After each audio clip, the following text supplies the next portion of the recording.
Mohammad bin Salman ने पहली मुलाकात में मुझे तकरीबन 15 मिनट का एक लेक्चर दिया। उस लेक्चर में मुझे ख़ासे मुतासिर कुन मालूम हुए और उस लेक्चर के दौरान उनकी रोशन ख़याली, उनकी सऊदी अरेबिया को लेके सोच, उनकी अप्रोच, उनका मुहिब्बे वतन होना समेत एनर्जी मुझे दिखी और मैं ख़ासा खुश हुआ और मुझे कुछ ऐसा लगने लगा कि अब सऊदी अरेबिया के अंदर बहुत कुछ बदल जाएगा। फिर मोहम्मद बिन सलमान ने इन मुलाकातों में एक मुलाकात पे मुझसे किसी एक चीज़ के पूरा करने के ख्वाहिश का इजहार किया और मुझे हुक्म सादिर किया कि मैं इस पे अमल करूं। इस पे अमल करने से मैंने इनकार कर दिया और मैंने उनको ये कहा कि ये मुल्क की सालमियत और कवानीन की खुल्लम खुल्ला खिलाफ वर्जी है। बस ये वो जगह, ये वो मकाम था जहाँ से मेरे और मोहम्मद बिन सलमान के दरमियान लड़ाई का आगाज़ हो गया।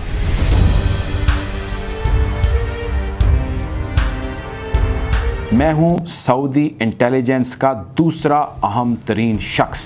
प्रिंस मोहम्मद बिन नाइफ के बाद तमाम फ़ैसले मेरे हुक्म के ताबे थे।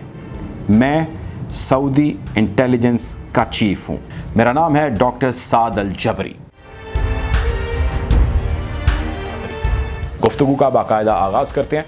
आप हमारे चैनल को सब्सक्राइब कर लें अगर आपने नहीं किया, ताकि ऐसी मज़ीद वीडियोज़ आप तक बर वक्त पहुँच सकें। साद अल जबरी दोस्तों इंटेलिजेंस के चीफ थे सऊदी अरेबिया के और उन्होंने कल ही एक इंटरव्यू दिया है। एक्सप्लोसिव इंटरव्यू कहा जा रहा है।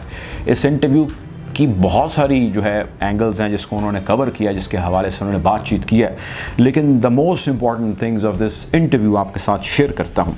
ये इंटरव्यू उन्होंने कनाडा में दिया है। वो कनाडा में मुकीम हैं और उनका कहना ये है कि मेरी जान को शदीद किस्म के ख़तरात लाहक हैं। उन्होंने इस चीज़ के ज़िक्र का इजहार किया कि मोहम्मद बिन सलमान से जो मेरी मुलाकातें थीं उनमें मैंने उनको बड़ा मुतासिर कुन पाया और शुरू में मैं उनके शहर में भी गिरफ़्तार हो गया और मुझे लगा कि अब एक नए सऊदी रूल का जो है वो आगाज़ होने जा रहा है। लेकिन मैं एक ऐसे शख्स को मिला या मुझे उनका दूसरा ऐसा रुख फौरी तौर पे नज़र आ गया जो एक क्रिमिनल का था, जो एक सीरियल किलर का था, जो कि एक जाबिर का था, जो कि एक जालिम का था। मुझे उन्होंने बहुत सारे ऐसे अहकामात दिए जो मैंने उनको ये कहकर ठुकरा दिए कि ये हम एक मुल्क हैं और ये हमारी सालमियत के ख़िलाफ़ है ऐसी कार्रवाइयाँ करना। उसके बाद उन्होंने ख़ास फोर्स बना दी। उस फोर्स की भी आगे चल के आपको डिटेल बताता हूँ।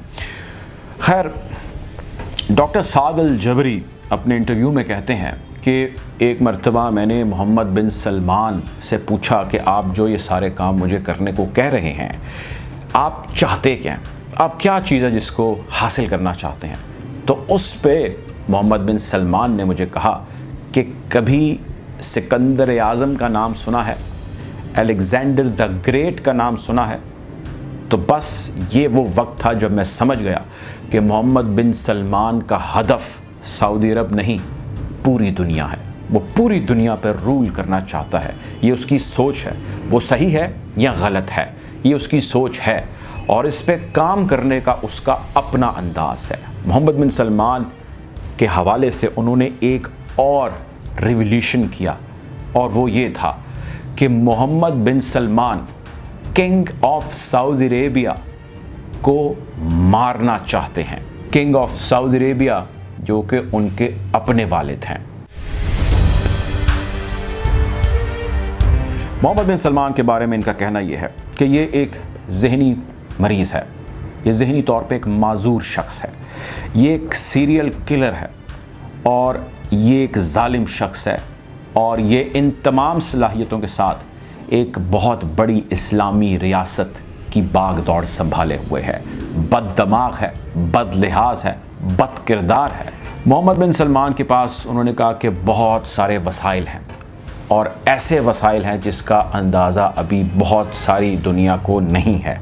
मोहम्मद बिन सलमान सऊदी अरब में सऊदियों, अमरीकियों और मशरक़ वस्ता के बहुत सारे लोगों की जान के लिए ख़तरा है।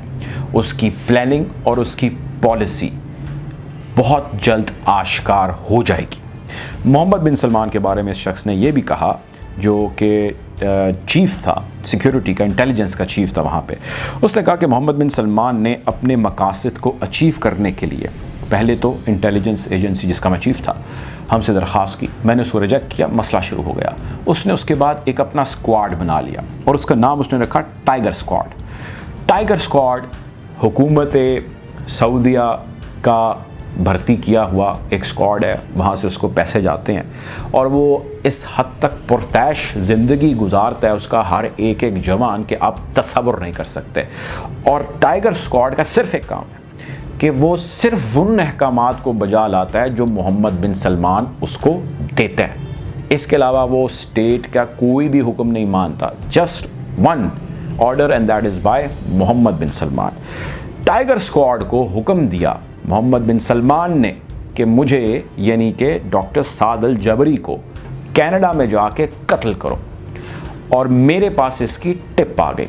इस इंटरव्यू में उनसे सवाल किया जाता है, अच्छा भाई आपके पास टिप कहाँ से आ गई, आपको कैसे पता लगा? तो इसका उन्होंने कहीं जिक्र नहीं किया सिवाय इसके कि ज़ाहिर है मैं इतने साल 3 बादशाहों को और कई प्रिंसेस को सर्व कर चुका हूँ, तो मुझे मेरे वहाँ पे बहुत सारे ताल्लुकात हैं, मुझे वहाँ से इन्फॉर्मेशन या टिप मिल गई थी कि यूँ होने लगा है और मेरे पास बाकायदा उसका मकाम भी बयान किया गया था। चुनाचे मैंने वहाँ से जो है वो फौरी तौर पे मुतल्लिका अदालत को रुजू किया और मोहम्मद बिन सलमान के ख़िलाफ़ जो है अमेरिकन और कैनेडियन कोर्ट्स के अंदर उन्होंने एप्लीकेशन फ़ाइल कर दी और जान के ख़तरे का उन्होंने जिक्र किया। एक चीज़ का और भी इज़हार किया और उन्होंने इस सारे मामले में ये कहा कि मेरे पास मोहम्मद बिन सलमान की कुछ ऐसी वीडियोज़ मौजूद हैं, कुछ ऐसे अहकामात के प्रूफ मौजूद हैं कि अगर वो मैं दुनिया के सामने पेश कर दूं तो मुमकिन है कि एक तहलका मच जाए। और मोहम्मद बिन सलमान को उन तमाम चीज़ों के बारे में इल्म है। जमाल खशोगी के हवाले से फिर इसी सहाफ़ी ने पूछा कि जमाल खशोगी का जब भी हम नाम लेते हैं तो सबसे पहला जहन में सवाल आता है या जो नाम आता है वो मोहम्मद बिन सलमान का है। उसके जवाब में उसने ये कहा कि मोहम्मद बिन सलमान का अपना तरीका है काम करने का, वो बिला खौफ व ख़तर जब एक चीज़ तय कर लेता है कि मैंने करनी है, चाहे उसके 100 एविडेंसेस मौजूद क्यों ना हो और वो ये कह रहे हो कि हाँ जी ये चीज़ मोहम्मद बिन सलमान ने किया, वो इसकी फ़िक्र नहीं करता, वो सिर्फ अपने ऑब्जेक्टिव को अचीव करना चाहता है। और ऐसा ही इस केस में हुआ, ये उसने अपनी असेसमेंट के तौर पे कहा।